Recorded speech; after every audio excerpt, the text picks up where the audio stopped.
सत श्री अकाल, स्वागत है गौरव शुक्ला। मैं हाँ तुहाडे नाल 6 वजे दियां वड्डियां खबरां लैके असीं हाज़र हां। पर अज जो गल होवेगी वो इस पूरे मामले दे विच है। असीं जिक्र करांगे लॉरेंस बिश्नोई दा रिमांड हासिल होना, ट्रांजिट रिमांड हासिल होना ते सब दे विचाले सिद्धू मूसेवाला कतल केस दे विच जांच कित्थे तक पहुंची है और इस पूरे मामले दे विच जो पंजाब सरकार दी लीगल टीम है वो किस तरीके नाल अगे वध रही है।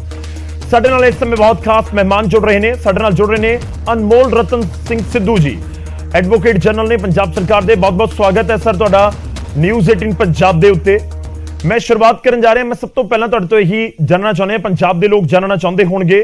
पहला सवाल कि लीगल एस्पैक्ट तो जेकर देखा जाए तो सिद्धू मूसेवाला दा पूरा मर्डर केस वो इस समय किस लैवल दे उत्ते, किस स्टेज दे उत्ते तुहानूं खड़ा होया नजर आ रहा है? क्योंकि ऑलरेडी 15 16 17 दिन हो चुके ने उस पूरी कतल की वारदात को अंजाम जो दिता गया सी उन्हां गैंगस्टरां दे वल्लों। देखो जी 29/5 नूं यह ब्रूटल किलिंग हुई है जिहड़ी सारे ना कि पंजाब दे विच थ्रू आउट दी वर्ल्ड विच has been condemned by every people around the globe. तो इमीजिएटली पंजाब पुलिस एक्शन दे विच आई, इमीजिएटली अरेस्ट शुरू हुई, कंप्लेंट रिकॉर्ड की, कंप्लेंट दे विच सप्लीमेंटरी रिकॉर्ड भी हुई। उस सप्लीमेंटरी रिकॉर्ड दे विच लॉरेंस ग्रुप का नाम आया। तो अकॉर्डिंगली जिहड़ा कि इन्वेस्टिगेटिंग एजेंसी ने आपदे बहुत ही चंगे ते सुचाजे ढंग दे नाल अरेस्ट करनियां शुरू कीतियां। 13 तरीक नूं जिस अरेस्ट नाल लीगल आस्पैक्ट जुड़िया, बाकी तो 29 तो लैके 13 तक तो इन्वेस्टिगेटिंग आस्पैक्ट सी। 13 नूं एक रपट पई, वो रपट दे विच लॉरेंस बिश्नोई नूं नॉमीनेट किया गया on the statement of the को अक्यूज्ड, जिवें मनप्रीत मन्ना, अनदर मनप्रीत, दैन सम सहज, जिन्ने भी बंदे अरेस्ट हुए सी तो उन्होंने लॉरेंस का नाम लिया सी। उस तरीके नाल असीं उहनूं नॉमीनेट किया। नॉमीनेट करके उस टाइम वो दिल्ली पुलिस की कस्टडी दे विच सी। 14 नूं असीं इत्थे एप्लीकेशन फाइल की, 2 एप्लीकेशन फाइल कीतियां। एक तां उहनूं अरेस्ट सानू परमिशन दी जाए उन्होंने अरेस्ट करन दी, दूजा आफ्टर दी अरेस्ट सानू उहदा ट्रांजिट रिमांड दिता जाए 1 दिन का, क्योंकि असी warrant of arrest from the competent court of the state of Punjab लैके आए हैं, जिहड़ा कि 13 तरीक का सी। जज साहब ने साडी बहस सुनी, बड़ी देर बहस चली, 1.5 घंटा। उन्हों का ऑपोजिट एडवोकेट भी काउंसल आया, mister Vishal, he also argued on the other lines भी जी देखो इन्होंने पहले भी असी एक रिट पाई सी, उत्थे इन्होंने कहा सी भी यह बंदा सानू चाहिदा नहीं, क्योंकि 2 तरीक का ऑर्डर सी। इमीजिएटली उन्होंने एक रिट पाई सी हाई कोर्ट च, तो असी कहा भी वो ऑर्डर दे विच उस टाइम वो नॉमीनेटेड नहीं सीगा, इस करके वो रिट प्री मैच्योर होके जिहड़ी सी पटीशन वो डिसमिस हो गई। तो हुण असी 13 तरीक नूं नॉमीनेट किया है। नॉमीनेट करके हुण असी प्रॉपर कोर्स फॉलो करके वारंट लैके आए हैं। तो कोर्ट नूं असी एश्योरेंस भी दी भी असी फेयर प्रोसीजर अडॉप्ट करांगे, कोई यही जी गल नहीं। इनू असी जो ट्रांजिट रिमांड दे विच लैके भी जावांगे, ਜਿਹੜੀਆਂ भी जजमेंट सुप्रीम कोर्ट ਦੀਆਂ, ਜਿਹੜਾ भी प्रोसीजर CRPC ਦਾ ਉਹ truly in letter and spirit file होएगा। तो उस ते गल दी साडी जिरा सुन के कोर्ट ने एप्रीशिएट किया ते जजमेंट नूं रिजर्व किया। फिर काफ़ी देर जजमेंट नूं जदों लिखा के फिर कोर्ट दोबारा बैठी तो ऑनरेबल कोर्ट ने सानू इमीजिएटली कहा भी ओके यू अरेस्ट हिम। तो असी फिर दिल्ली पुलिस तो प्रॉपर अरेस्ट पाती, साडी पहली एप्लीकेशन अलाउ हो गई। उदों बाद आई दूसरी एप्लीकेशन विच इज़ ट्रांजिट, साडा रिमांड 1 दिन का। फिर जज साहब ने उस दे विच बड़ा डिटेल ऑर्डर लिखाया, फिर दोबारा वो ऑर्डर प्रोनाउंस किया। उस ऑर्डर के मुताबिक सानू कुछ कंडीशनस दित्तियां भी तुसीं इन्हां नूं कंप्लाई करना है, इनू लै जाओ विदिन 24 आवर्स आपदी कॉम्पीटेंट कोर्ट के अगे तुसीं इनू प्रोड्यूस करना है, मैडिकल करा के करना है। उत्थे भी जिथे असीं तुसीं प्रोड्यूस करना है उत्थे भी मैडिकल करा के फिर अगे तुहाडी जुरिसडिक्शन तुहाडी कोर्ट्स दा उवें तुहाडी कोर्ट जिवें ऑर्डर पास करेगी उस तरीके करना। वी डिड इट, असी वो फॉलो किया इमीजिएटली। अरेस्ट करके उत्थे राम मनोहर लोहिया हॉस्पिटल तो मैडिकल कराया। उदों बाद साडी टीम, क्योंकि असी कोर्ट दे विच साडी जिन्नी टीम सी विच came to the from the Punjab to the Chandigarh, उहदी असी लिस्ट दित्ती प्रॉपर भी। It is headed by the senior officers of the Punjab police, consisting of the level of the IPS also, DSP also, SP also, along with the constabulary to the extent of 50 in number. Another team to maintain the law and order was also there, around 20 gaddiyan equipped with all bulletproof and scientific measures ਸਾਡੇ ਕੋਲੇ ਸੀ। ਉਹਦੇ ਵਿੱਚ ਅਸੀਂ ਇਹਨੂੰ ਉੱਥੇ ਲੈ ਕੇ court ਦੇ ਵਿੱਚ ਸਵੇਰ ਮਾਰਨਿੰਗ ਹੀ ਪ੍ਰੋਡਿਊਸ ਕਰਤਾ। ਤੁਸੀਂ ਦੇਖੋ ਇੱਥੋਂ ਰਾਤ ਨੂੰ ਚੱਲੀ ਟੀਮ 8 ਵਜੇ ਦੇ ਰਾਉਂਡ ਜੀ ਮੈਡੀਕਲ ਕਰਾ ਕੇ ਉੱਥੇ ਪਹੁੰਚੇ 3 ਵਜੇ 4 ਵਜੇ ਦੇ ਕਰੀਬ ਉਸ ਨੂੰ ਅਸੀਂ ਕੰਪੀਟੈਂਟ ਕੋਰਟ ਦੇ ਵਿੱਚ ਪ੍ਰੋਡਿਊਸ ਕਰਤਾ ਸੀ ਤੇ ਉਸ ਕੰਪੀਟੈਂਟ ਕੋਰਟ ਨੇ ਮਾਨਸਾ ਦੀ ਕੰਪੀਟੈਂਟ ਕੋਰਟ ਨੇ 7 ਦਿਨ ਦਾ ਰਿਮਾਂਡ ਦਿੱਤਾ ਸਾਨੂੰ। ਇੱਥੋਂ ਦੀ ਦਿੱਲੀ ਸਬਆਰਡੀਨੇਟ ਕੋਰਟ ਨੇ ਡਾਇਰੈਕਸ਼ਨਸ ਦਿੱਤੀ ਸੀ ਵੀ ਇਹ ਆਰਡਰ ਤੁਸੀਂ ਇਹ ਜਿਹੜੇ ਮੇਰੇ ਹੈਗੇ ਕੰਪਲਾਈ ਕਰਕੇ ਉਹਦੀ ਕੰਪਲਾਇੰਸ ਰਿਪੋਰਟ ਭੇਜਣੀ ਹੈ। ਉਹ ਅੱਜ ਅਸੀਂ ਕੰਪਲਾਇੰਸ ਰਿਪੋਰਟ ਵੀ ਭੇਜਤੀ, ਦੋਨੋਂ ਮੈਡੀਕਲ ਭੇਜਤੇ ਹੈ ਤੇ ਉੱਥੋਂ ਦਾ ਜਿਹੜਾ ਅੱਗੇ ਰਿਮਾਂਡ ਹੈ ਆਰਡਰ ਹੈ ਉਹ ਵੀ ਅਸੀਂ ਕੋਰਟ ਦੇ ਵਿੱਚ ਸਬਮਿਟ ਕਰਤਾ। ਸਾਡੀ ਲੀਗਲ ਫਾਰਮੈਲਿਟੀਜ਼ ਪੂਰੀਆਂ ਹੋ ਗਈਆਂ। ਹੁਣ ਇਨਵੈਸਟੀਗੇਟਿੰਗ ਫਾਰਮੈਲਿਟੀਜ਼ ਹੈ ਵਿਚ is in the hand of the Punjab police and I am proud ਕਿ ਪੰਜਾਬ ਪੁਲਿਸ ਬੜੇ ਅੱਛੇ ਤੇ ਚੰਗੇ ਸੁਚੱਜੇ ਢੰਗ ਦੇ ਨਾਲ ਅੱਗੇ ਫਰਦਰ ਇਨਵੈਸਟੀਗੇਸ਼ਨ ਵੀ ਕਰ ਰਹੀ ਹੈ।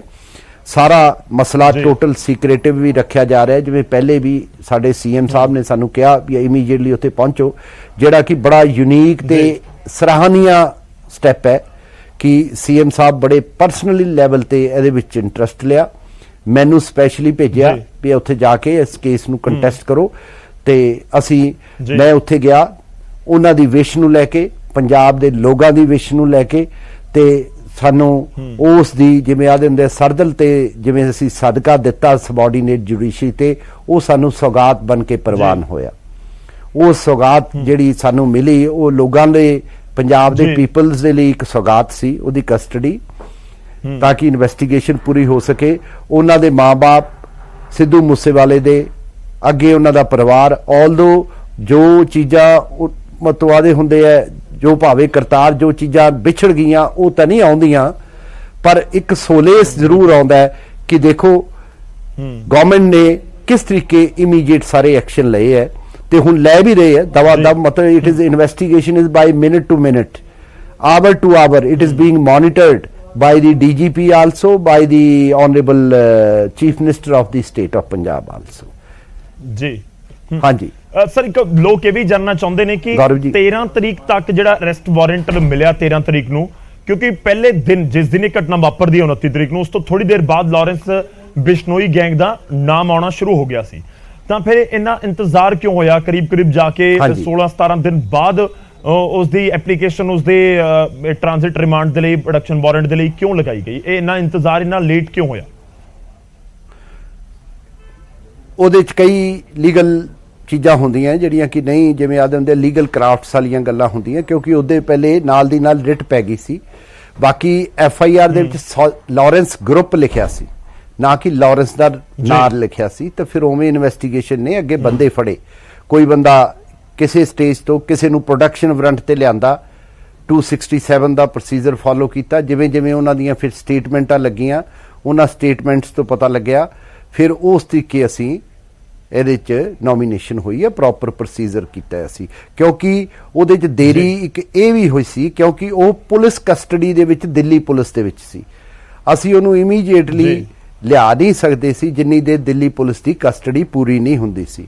ਤੋ ਕਈ ਚੀਜ਼ਾਂ ਜਿਹੜੀਆਂ ਲੀਗਲ ਜਿਵੇਂ ਕਹਿੰਦੇ ਹੈ ਕਰਾਫਟਸ ਜਾਂ ਇਨਵੈਸਟੀਗੇਟਿੰਗ ਕਰਾਫਟਸ ਉਹ ਸਟੇਟ ਦੇ ਪਰਵਿਊ ਦੇ ਵਿੱਚ ਹੁੰਦੀਆਂ, ਬੜੇ ਸੀਕ੍ਰੇਟ ਮੈਨਰਸ ਦੇ ਨਾਲ ਕੀਤੀਆਂ ਗਈਆਂ। ਸਾਰੀ ਲੋਕਾਂ ਦੀ ਵਿਸ਼ੇਸ ਨੂੰ ਦੇਖ ਕੇ, ਲੋਕਾਂ ਦੇ ਜਜ਼ਬਾਤ ਨੂੰ ਦੇਖ ਕੇ, ਸਿੱਧੂ ਮੂਸੇਵਾਲੇ ਦੀ ਫੈਮਿਲੀ ਦੇ ਇਮੋਸ਼ਨਸ ਨੂੰ ਦੇਖ ਕੇ, ਉਹਨਾਂ ਦੇ ਵਿਛੋੜੇ ਨੂੰ ਦੇਖ ਕੇ ਬੜੇ ਚੰਗੇ ਤੇ ਸੁਚੱਜੇ ਢੰਗ ਦੇ ਤਰੀਕੇ ਦੇ ਨਾਲ ਅਸੀਂ ਇਹ ਕੰਮ ਕੀਤਾ ਹੈ।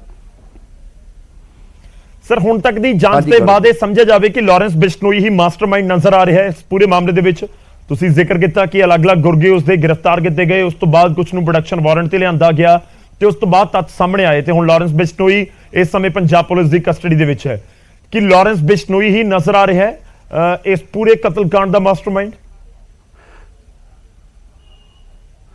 ਦੇਖੋ ਇਹ ਜਿਹੜੇ ਫੰਕਸ਼ਨਸ ਹੈ ਜਾਂ ਇਹ ਜਿਹੜਾ ਪ੍ਰੀਵਿਊ ਹੈ ਇਹ ਪੰਜਾਬ ਪੁਲਿਸ ਦਾ ਪ੍ਰੀਵਿਊ ਹੈ, ਸਾਡਾ ਲੀਗਲ ਸਾਈਡ ਦਾ ਪ੍ਰੀਵਿਊ ਨਹੀਂ ਹੈ। ਅਸੀਂ ਤਾਂ we have done our legal duty, true taking the spirit of the people of the Punjab, taking the command of our Chief Minister. We did this, and whenever it will be again needed, our assistance, our team's assistance. We will be ready always from day to night to provide the assistance with regard to this very issue. Not only this issue, with regard to any issue in which our services are needed by the state of Punjab, by the Punjab Police. Sir ਜੋ ਤੁਸੀਂ ਜ਼ਿਕਰ ਕੀਤਾ ਕਿ CM minute to minute ਇਸ ਪੂਰੇ ਮਾਮਲੇ 'ਚ ਜਾਣਕਾਰੀ ਲੈ ਰਹੇ ਸੀ, ਇਹ ਵੀ ਜਾਣਕਾਰੀ ਆਈ ਕਿ ਤੁਸੀਂ ਖੁਦ ਉੱਥੇ ਗਏ ਕੋਰਟ ਦੇ ਵਿੱਚ, ਪਟਿਆਲਾ ਹਾਊਸ ਕੋਰਟ ਦੇ ਵਿੱਚ। ਜਦੋਂ ਏਜੀ ਪਹੁੰਚ ਜਾਣ ਤਾਂ ਆਪਣੇ ਆਪ ਮਾਮਲੇ ਦੀ ਗੰਭੀਰਤਾ ਸਮਝ ਆਉਂਦੀ ਹੈ। ਕੀ ਕੁਝ ਗੱਲਬਾਤ ਜੇਕਰ ਤੁਹਾਡੀ ਹੋਈ ਸੀਐਮ ਦੇ ਨਾਲ, ਉਹਨਾਂ ਨੇ ਤੁਹਾਨੂੰ ਕੀ ਜਿਹੜੀਆਂ ਪੂਰੀ ਇਸ ਮਾਮਲੇ 'ਚ ਤਾਕੀਦ ਕੀਤੀ ਦਿੱਲੀ ਜਾਣ ਬਾਰੇ, ਜਾਂ ਫਿਰ ਉੱਥੋਂ ਜੋ ਵੀ ਕੋਰਟ ਦੇ ਅੰਦਰ ਹੋ ਰਿਹਾ ਸੀ ਕਿ ਸੀਐਮ ਲਗਾਤਾਰ ਤੁਹਾਡੇ ਨਾਲ ਰਾਬਤਾ ਕਾਇਮ ਕਰ ਰਹੇ ਸੀ, ਤੁਹਾਡੇ ਨਾਲ ਗੱਲਬਾਤ ਕਰ ਰਹੇ ਸੀ? ਜੇਕਰ ਦੱਸ ਸਕੋ ਕਿ ਕੁਝ ਗੱਲਬਾਤ ਹੋਈ, ਕਿਉਂਕਿ ਲਾਜ਼ਮੀ ਤੌਰ ਤੇ ਕੌਨਫੀਡੈਂਸ਼ੀਅਲ ਹੋਏਗੀ, ਪਰ ਫਿਰ ਵੀ ਜਿੰਨਾ ਕੁ ਦਰਸ਼ਕਾਂ ਨੂੰ ਦੱਸ ਸਕੋ। ਦੇਖੋ, ਬੜੇ ਡੀਪਲੀ ਕੰਸਰਨ ਸੀ CM Sahib.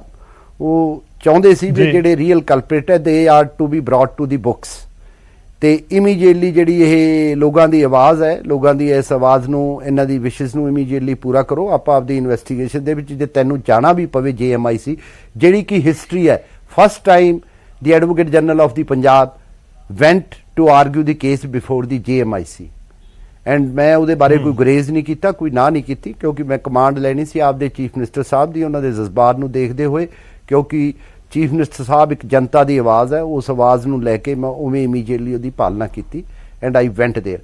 Although I was away in the foreign country and I landed on the day itself, then I went there. I was away to Cairo and Bahrain. And then when I came, I received the command and I went there. Sir, ਇੱਕ ਹੋਰ ਚੀਜ਼ ਜੋ ਲੋਕ ਜਾਣਨਾ ਚਾਹੁੰਦੇ ਨੇ ਕਿ Lawrence Bishnoi ਦੇ ਖਿਲਾਫ ਦਰਜਨਾ ਕੇਸ ਨੇ ਔਰ ਬਹੁਤ ਵੱਡੀਆਂ ਵਾਰਦਾਤਾਂ ਦੇ ਵਿੱਚ ਉਸ ਦਾ ਨਾਮ ਬੋਲਦਾ ਹੈ। ਹਾਂਜੀ, ਲੋਕ ਇਹ ਜਾਣਨਾ ਚਾਹੁੰਦੇ ਨੇ ਕਿ ਅੰਜਾਮ ਤੱਕ ਕਦੋਂ ਪਹੁੰਚੇਗਾ, ਕਿ ਸਿੱਧੂ ਮੂਸੇਵਾਲਾ ਕਤਲ ਕੇਸ ਦੇ ਵਿੱਚ ਸਮਝਿਆ ਜਾਵੇ ਕਿ ਆਉਣ ਵਾਲੇ ਦਿਨਾਂ ਦੇ ਵਿੱਚ ਇਹ ਕਨਵਿਕਟ ਹੋ ਜਾਏਗਾ ਜਾਂ ਕੋਈ ਹੋਰ ਕਰੜੀ ਸਜ਼ਾ ਇਸ ਨੂੰ ਮਿਲੇਗੀ? ਕਿਉਂਕਿ ਬਹੁਤ ਸਾਰੇ ਸਵਾਲ ਉੱਠਦੇ ਨੇ ਕਿ ਕੋਈ ਜੇਲ੍ਹ ਦੇ ਵਿੱਚ ਬੈਠਾ ਹੈ, ਬਾਹਰ ਵਾਰਦਾਤਾਂ ਨੂੰ ਅੰਜਾਮ ਦਿਵਾ ਰਿਹਾ ਹੈ, ਉਸ ਦੇ ਉੱਤੇ ਲਗਾਤਾਰ ਕੇਸ ਚੱਲ ਰਹੇ ਨੇ ਔਰ ਸਾਰੇ ਇਸ ਦਾ ਜ਼ਿਕਰ ਕਰਦੇ ਨੇ ਕਿ ਲਾਰੈਂਸ ਬਿਸ਼ਨੋਈ ਇੱਕ ਬਹੁਤ ਕੁਖਿਆਤ ਗੈਂਗਸਟਰ ਹੈ, ਪਰ ਉਹ ਆਪਣੇ ਅੰਜਾਮ ਤੱਕ ਨਹੀਂ ਪਹੁੰਚਦਾ। ਦੇਖੋ ਜੀ ਗੌਰਵ ਜੀ, ਦੇਖੋ ਤੁਸੀਂ ਸਾਡਾ ਸਵਿਫਟ ਐਕਸ਼ਨ ਦੇਖੋ, 13-14 ਤਰੀਕ ਨੂੰ ਉਹਨਾਂ ਦਾ ਰਿਮਾਂਡ ਖਤਮ ਹੋ ਰਿਹਾ ਹੈ ਦਿੱਲੀ ਪੁਲਿਸ ਦਾ, 14 ਨੂੰ ਸਵੇਰ ਰਾਤ ਦੀ ਸਾਡੀ ਟੀਮ ਚੱਲੀ, ਕੋਰਟ ਦੇ ਵਿੱਚ ਪਹੁੰਚ ਗਈ, 14 ਨੂੰ ਹੀ ਅਸੀਂ ਉਹਨੂੰ ਲਿਆ ਕੇ ਮਾਨਸਾ ਜੁਰਿਸਡਿਕਸ਼ਨ 'ਚ 15 ਦੀ ਸਵੇਰ ਪੇਸ਼ ਕਰਤਾ। ਇੱਕ ਦਿਨ ਦੇ ਵਿੱਚ ਜੋ ਅਸੀਂ ਮਤਲਬ ਅਸੀਂ 1 ਘੰਟੇ ਦੀ ਵੀ ਕੋਤਾਹੀ ਨਹੀਂ ਕੀਤੀ। ਤਾਂ ਹੁਣ ਅੱਗੇ ਇਨਵੈਸਟੀਗੇਸ਼ਨ ਜਿਸ ਤਰੀਕੇ ਕਿੰਨੀ ਫਾਸਟ ਚੱਲ ਰਹੀ ਹੈ, ਤੁਸੀਂ ਹੁਣ ਤੁਹਾਨੂੰ ਖੁਦ ਵੀ ਪਤਾ ਹੈ, ਸਵੇਰ 4 ਵਜੇ 2:30-3 ਵਜੇ ਟੀਮ ਪਹੁੰਚੀ, 4 ਵਜੇ ਰਿਮਾਂਡ ਲਿਆ ਗਿਆ, 4 ਤੋਂ ਬਾਅਦ ਫਿਰ 7-8 ਵਜੇ ਦੇ ਤੱਕ ਕਿਵੇਂ ਖਰੜ ਫਿਰ ਟੀਮ ਪਹੁੰਚ ਗਈ ਇਨਵੈਸਟੀਗੇਸ਼ਨਸ ਤੇ। ਹੁਣ ਇਨਵੈਸਟੀਗੇਸ਼ਨ ਬੜੇ ਜ਼ੋਰਾਂ ਤੇ ਚੱਲ ਰਹੀ ਹੈ, ਦੂਜੀਆਂ FIR ਦੇ ਬਾਰੇ ਵੀ ਚੱਲੂਗੀ, ਜਿਵੇਂ ਟਰੁੱਥ ਸਾਹਮਣੇ ਆਏਗਾ ਉਵੇਂ ਲੀਗਲ ਪ੍ਰੋਸੀਡਿੰਗਸ ਅਡਾਪਟ ਕੀਤੀਆਂ ਜਾਣਗੀਆਂ ਤੇ ਬੜੀ ਜਲਦੀ ਕੀਤੀਆਂ ਜਾਣਗੀਆਂ ਜਿੱਥੇ ਵੀ ਹੈ। ਬਾਕੀ law will take it's on course, ਇਹੋ ਜਿਹੀ ਗੱਲ ਨਹੀਂ ਹੁੰਦੀ ਵੀ ਲਾਅ ਰਾਤੇ ਰਾਤ ਹੀ ਹਰ ਇੱਕ ਚੀਜ਼ ਪੂਰੀ ਹੋ ਜਾਂਦੀ ਹੈ ਜਾਂ ਚਲਾਨ ਪ੍ਰੈਜ਼ੈਂਟ ਹੋ ਜਾਂਦੇ ਆ, ਉਸ ਤੋਂ ਬਾਅਦ ਟ੍ਰਾਇਲ ਚੱਲਦਾ, ਦੈਟ ਆਲਸੋ ਟੇਕਸ ਟਾਈਮ। ਪਰ ਸਾਡੀ ਤਰਫੋਂ ਅਸੀਂ ਕੋਸ਼ਿਸ਼ ਕਰਾਂਗੇ ਵੀ ਪਹਿਲੇ ਇਨਵੈਸਟੀਗੇਸ਼ਨ ਪੂਰੀ ਜਿੰਨੀ ਐਕਸਪੀਡਾਈਟ ਕਰ ਸਕੀਏ ਉਵੇਂ ਐਡਵਾਈਸ ਦੇਈਏ, ਤਾਂ ਉਦੋਂ ਬਾਅਦ ਜਿਹੜਾ ਟ੍ਰਾਇਲ ਹੈ ਉੱਥੇ ਜਿੱਥੇ ਸਾਡੀ ਐਡਵਾਈਸ ਦੀ ਲੋੜ ਹੋਈ ਉਵੇਂ ਟ੍ਰਾਇਲ ਦੇ ਵਿੱਚ ਵੀ ਐਡਵਾਈਸ ਦਿੱਤਾ ਜਾਏਗਾ ਐਡਵੋਕੇਟ ਜਨਰਲ ਆਫਿਸ ਦੀ ਤਰਫੋਂ। ਹਾਂਜੀ ਗੌਰਵ ਸਰ, ਇੱਕ ਹੋਰ ਚੀਜ਼ ਮੈਂ ਜਾਣਨੀ ਚਾਹੁੰਦਾ, ਕਿਉਂਕਿ 2 ਅਹਿਮ ਕਿਰਦਾਰ ਇਸ ਪੂਰੇ ਕਤਲकांड ਦੇ ਵਿੱਚ ਕਹੇ ਜਾ ਰਹੇ ਨੇ। ਇੱਕ ਲਾਰੈਂਸ ਬਿਸ਼ਨੋਈ ਜੋ ਇਸ ਸਮੇਂ ਪੁਲਿਸ ਦੀ ਕਸਟਡੀ ਦੇ ਵਿੱਚ ਹੈ, ਤੇ ਦੂਜਾ ਜਿਸ ਦਾ ਜ਼ਿਕਰ ਹੋ ਰਿਹਾ ਗੋਲਡੀ ਬਰਾੜ। ਇੰਟਰਪੋਲ ਨੇ ਉਸ ਦੇ ਖਿਲਾਫ ਰੈੱਡ ਕਾਰਨਰ ਨੋਟਿਸ ਵੀ ਜਾਰੀ ਕਰ ਦਿੱਤਾ। ਉਹ ਜੇਕਰ ਦੱਸ ਸਕੋਗੇ ਕਿ ਉਹ ਪ੍ਰੋਸੀਜਰ ਕਿੰਨਾ ਲੰਬਾ ਹੋ ਸਕਦਾ ਹੈ, ਕਿ ਜੇਕਰ ਉਸ ਨੂੰ ਲੈ ਕੇ ਆਉਣਾ ਪੰਜਾਬ ਭਾਰਤ ਲੈ ਕੇ ਆਉਣਾ ਕਿੰਨਾ ਵੱਡਾ ਇੱਕ ਪ੍ਰੋਸੈਸ ਹੈ, ਜਾਂ ਕੀ ਉਹ ਕੰਪਲੀਟ ਹੋ ਸਕਦਾ ਹੈ, ਕਿੰਨੀ ਦੇਰ 'ਚ ਕੰਪਲੀਟ ਹੋ ਸਕਦਾ ਹੈ, ਉਹ ਕੀ ਪੂਰਾ ਪ੍ਰੋਸੈਸ ਰਹਿ ਸਕਦਾ ਹੈ? ਦੇਖੋ, ਇਹ ਇਨਵੈਸਟੀਗੇਟਿੰਗ ਏਜੰਸੀ ਦਾ ਕੰਮ ਹੈ ਵੀ ਉਹਨੂੰ ਨੋਮੀਨੇਟ ਕਰਨ ਤੋਂ ਬਾਅਦ ਕਿਵੇਂ ਉਹਦਾ ਪ੍ਰੋਸੈਸ ਸ਼ੁਰੂ ਕਰਨਾ ਹੈ। ਜਦੋਂ ਸਾਡੇ ਤੋਂ ਲੀਗਲ ਐਡਵਾਈਸ ਕਰਨਗੇ, ਚਾਹੇ ਅਸੀਂ 105 CRPC ਦਾ ਪ੍ਰੋਸੀਜਰ ਉਹਨਾਂ ਨੂੰ ਐਡਵਾਈਸ ਕਰੀਏ, ਜਾਂ ਜਿਵੇਂ LOC ਦਾ ਪ੍ਰੋਸੀਜਰ ਐਡਵਾਈਸ ਕਰੀਏ, ਜਾਂ ਐਕਸਟ੍ਰੈਡੀਸ਼ਨ ਦਾ ਪ੍ਰੋਸੀਜਰ ਐਡਵਾਈਸ ਕਰੀਏ, ਉਵੇਂ ਅਸੀਂ ਐਡਵਾਈਸ ਕਰਾਂਗੇ ਉਹਨਾਂ ਨੂੰ। ਪਹਿਲੇ ਕਿਰਾਂ ਹਜੇ ਤਾਂ ਅੱਜ ਹੀ ਅਸੀਂ ਜਿਹੜਾ ਮੇਨ ਆਦਮੀ ਹੈ, ਜਿਹੜਾ ਕਿ ਕੜੀ ਹੈ, ਜਿਹਨੂੰ ਕਿ ਮਾਸਟਰਮਾਈਂਡ ਕਹਿੰਦੇ ਹੈ, ਉਹਦੀ ਇਨਵੈਸਟੀਗੇਸ਼ਨ ਚੱਲ ਰਹੀ ਹੈ। ਥੋੜੀ ਜਿਹੀ ਇਨਵੈਸਟੀਗੇਸ਼ਨ ਨੂੰ ਸਟੈਪ ਬਾਈ ਸਟੈਪ ਸਾਨੂੰ ਪਿਰਾਮਿਡ ਬਣਾ ਲੈਣ ਦਿਓ। ਜਦੋਂ ਅਸੀਂ ਪਿਰਾਮਿਡ ਦੀ ਪੂਰੀ ਹਰ ਇੱਕ ਪਿਰਾਮਿਡ ਦੀ ਹਰ ਇੱਕ ਕਿੱਟ ਨੂੰ ਅੱਛੇ ਤਰੀਕੇ ਵਾਚ ਕਰਕੇ ਕਰੜੇ ਤੋਂ ਕਰੜਾ ਕਰਕੇ ਇਹਨੂੰ ਟੌਪ ਦੀ ਟੀਸੀ ਤੇ ਲਿਜਾਇਆ ਜਾਏਗਾ। ਫਿਕਰ ਨਾ ਕਰੋ ਤੁਸੀਂ। ਚਲੋ ਸ਼ੁਕਰੀਆ ਸਰ, ਬਹੁਤ ਬਹੁਤ ਧੰਨਵਾਦ ਸਾਡੇ ਨਾਲ ਜੁੜਨ ਦੇ ਲਈ, ਇਸ ਪੂਰੀ ਗੱਲਬਾਤ ਦੇ ਲਈ। ਔਰ ਪੰਜਾਬ ਸਰਕਾਰ ਦੇ ਸਭ ਤੋਂ ਵੱਡੇ ਵਕੀਲ ਐਡਵੋਕੇਟ ਜਨਰਲ ਸਾਡੇ ਨਾਲ ਜੁੜੇ ਹੋਏ ਸਨ ਅਨਮੋਲ ਰਤਨ ਸਿੱਧੂ ਜੀ, ਜਿਨ੍ਹਾਂ ਦੇ ਵੱਲੋਂ ਦੱਸਿਆ ਜਾ ਰਿਹਾ ਕਿ ਕਿਹੜਾ ਪ੍ਰੋਸੈਸ ਪੂਰਾ ਅਪਣਾਇਆ ਗਿਆ, ਕਿਸ ਤਰੀਕੇ ਨਾਲ ਲੀਗਲ ਟੀਮ ਪਹੁੰਚੀ ਔਰ ਪੰਜਾਬ ਪੁਲਿਸ ਦੀ ਟੀਮ ਪਹੁੰਚੀ ਹੋਈ ਸੀ, ਜਿਨ੍ਹਾਂ ਦੇ ਵੱਲੋਂ ਲਾਰੈਂਸ ਬਿਸ਼ਨੋਈ ਦਾ ਟ੍ਰਾਂਜ਼ਿਟ ਰਿਮਾਂਡ ਲਿੱਤਾ ਗਿਆ, ਉਸ ਨੂੰ ਗ੍ਰਿਫਤਾਰ ਕੀਤਾ ਗਿਆ। ਤਾਂ ਇਸ ਸਭ ਦੇ ਵਿਚਾਲੇ ਹੁਣ ਨਜ਼ਰਾਂ ਨੇ ਕਿ ਇਸ ਜਾਂਚ ਤੋਂ ਬਾਅਦ ਲਾਰੈਂਸ ਬਿਸ਼ਨੋਈ ਕਿੰਨੇ ਕੁ ਰਾਜ਼ ਖੋਲਦਾ ਹੈ ਔਰ ਆਪਣੇ ਅੰਜਾਮ ਤੱਕ, ਜਿਨ੍ਹਾਂ ਨੇ ਸਿੱਧੂ ਦਾ ਕਤਲ ਕਰ ਦਿੱਤਾ, ਪੰਜਾਬ ਦਾ ਇੰਨਾ ਨਾਇਬ ਹੀਰਾ ਖੋਲਿਆ, ਤਾਂ ਉਹ ਕਦੋਂ ਤੱਕ ਆਪਣੇ ਅੰਜਾਮ ਤੱਕ ਪਹੁੰਚਦੇ ਨੇ। ਬਹੁਤ ਸਾਰੇ ਸਵਾਲ ਜ਼ਰੂਰ ਨੇ ਔਰ ਉਮੀਦ ਕਰਦੇ ਹਾਂ ਕਿ ਜਲਦ ਉਸ ਦਾ ਜਵਾਬ ਮਿਲੇਗਾ। ਰੁਕ ਰਹੇ ਇੱਕ ਛੋਟੇ ਜਿਹੇ ਬ੍ਰੇਕ ਦੇ ਲਈ, ਵਾਪਸ ਆਵਾਂਗੇ ਕੁਝ ਹੋਰ ਖਬਰਾਂ ਦੇ ਨਾਲ।